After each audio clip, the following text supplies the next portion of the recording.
président du groupe UDI à l'Assemblée nationale. Vous êtes aussi l'un des porte-parole de François Fillon, mais vous êtes là ce soir ici à Fontaine-et-Touquefour pour soutenir conjointement Sonia de la Provôté qui se présente sur la première circonscription et Hubert Picard sur la 6e. Des candidats proches du territoire, des candidats importants à vos yeux. Ce sont des candidats importants. D'abord, on a beaucoup de chance dans ce Calvados avec Jean-Léon Dupont, qui est président du département, et avec Sonia de la Provôté et Hubert Picard, ce sont des candidats ancrés dans le territoire, qui en connaissent bien les problématiques, qui savent que la désertification médicale, qui savent que les problèmes de très haut débit, l'accès aux soins, je le disais, le développement économique, l'avenir de nos villages, le maillage territorial est essentiel.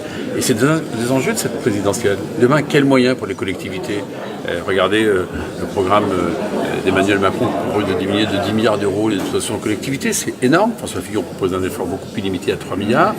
Benoît Hamon également souhaite les baisser, ces dotations aux collectivités. On voit bien qu'on en a souffert ces dernières années.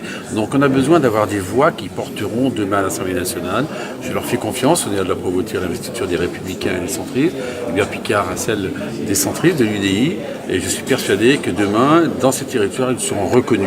Parce que pour être un bon député, il faut avoir d'abord été un élu local, ayant une expertise, une connaissance déjà des sujets auxquels ils sont exposés au quotidien, et surtout faire en sorte qu'on soit en capacité d'apporter une amélioration de la qualité de vie pour nos concitoyens. Alors en dehors des législatives, l'actualité nous amène dans 10 jours bientôt au premier tour de cette présidentielle. Vous allez dresser un piètre bilan de l'état de la France. Pour vous, le seul sauveur de tout cela, c'est François Fillon.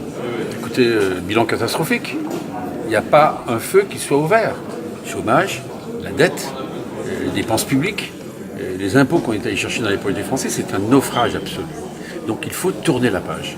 Donc on a le choix, c'est stop ou encore. Vous savez, c'est comme les fameux jeux là. Donc moi je dis stop, une alternance franche, un projet courageux, un projet pas du sang et de larmes, au contraire.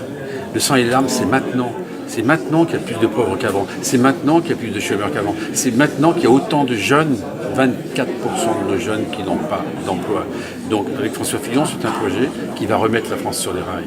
C'est un projet qui permettra de libérer les énergies. C'est un projet qui donnera à nos retraités une retraite plus décente. Bref, vous verrez qu'on va redresser ce pays. En 10 ans, ce sera la première nation d'Europe. L'adversaire principal, c'est plutôt Emmanuel Macron, Marine Le Pen? Les concurrents, écoutez, Emmanuel Macron semble quand même ces derniers jours s'effriter un peu. Marine Le Pen, elle est dans l'outrance permanente et je le disais, ses propositions en matière économique seraient un désastre pour notre pays. Et n'oublions pas non plus Jean-Luc Mélenchon qui est devenu un peu la coquille des médias. Donc le match va être très serré. Je pense que François Fillon finira dans les deux premiers. Vous savez, c'est un pilote automobile. Donc là, il est en train de bien négocier le dernier virage avant la petite ligne droite des derniers jours. Et je suis persuadé que derrière, ce sera la ligne droite de Linaudière et qu'il gagnera. Merci Louis Vigier.